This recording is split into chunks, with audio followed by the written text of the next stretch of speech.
Alhamdulillahirrabbilalamin.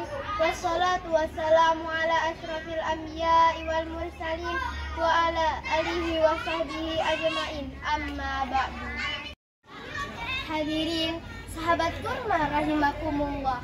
Puji syukur mari kita panjatkan kehadiran Allah Subhanahu wa taala yang telah melimpahkan rahmat serta taufiknya kepada kita, sehingga sampai saat ini kita masih bisa menjalankan ibadah puasa dengan baik tanpa bolong-bolong.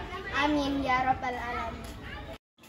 Salawat serta salam semoga tetap terlimpah curahkan kepada Nabi Muhammad sallallahu alaihi wasallam yang telah memberikan tauladan serta tuntunan kepada kita, yakni syariat agama Islam.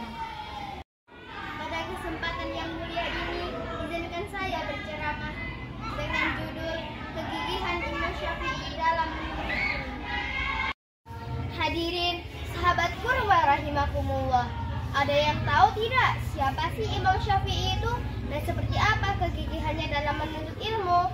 Imam Syafi'i adalah seorang ulama ahli fikih dunia sekaligus sebagai salah satu Syekhul Islam, gurunya umat Islam.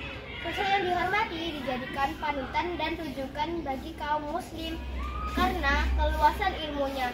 Imam Syafi'i mempunyai nama lengkap Abu Abdullah Muhammad bin Idris Asy-Syafi'i Al-Muwattabi. Sahabat kurma rahimakumullah, ada yang tahu tidak siapa sih Imam Syafi'i itu dan seperti apa kegigihannya dalam menuntut ilmu? Imam Syafi'i adalah seorang ulama ahli fikih dunia sekaligus sebagai salah satu Syekhul Islam, gurunya umat Islam.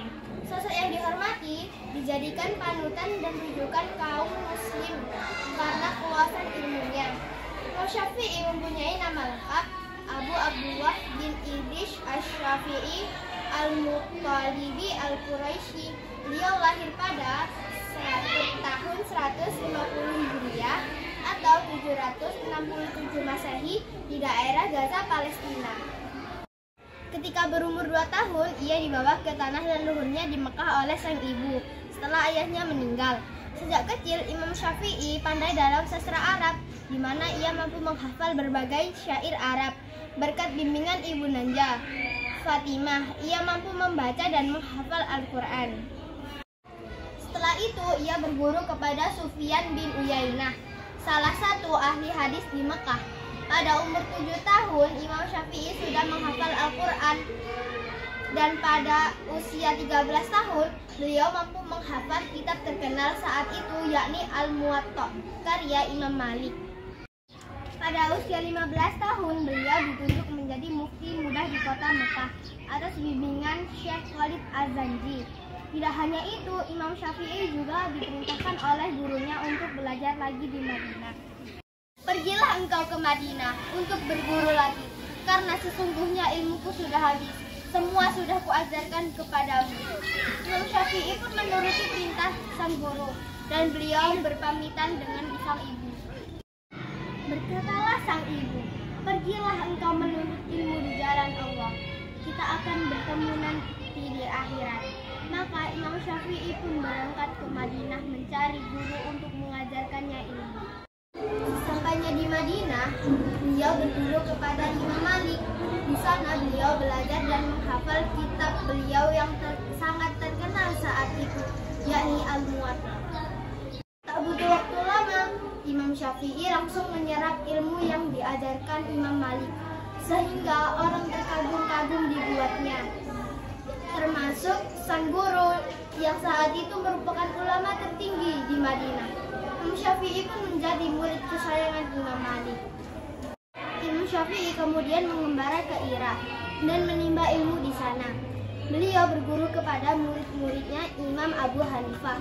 Meski sudah menyerap ilmu di Irak, Imam Syafi'i belum ingin pulang karena belum ada panggilan dari sang ibundanya.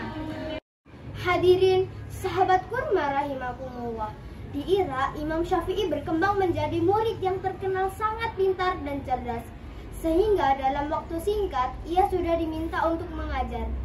Tak butuh waktu lama, ribuan murid pun berbondong-bondong untuk berguru padanya, hingga menjadi ulama besar yang terkenal ke seluruh penjuru Irak hingga Hijaz. Demikian cerita singkat dari saya mengenai kegigihan Imam Syafi'i dalam mencari ilmu. Semoga bermanfaat bagi kita semua dan dapat menjadi motivasi supaya lebih giat belajar. Akhir kata, wallahul muwaffiq ila aqwamit thoriq. Assalamualaikum warahmatullahi wabarakatuh.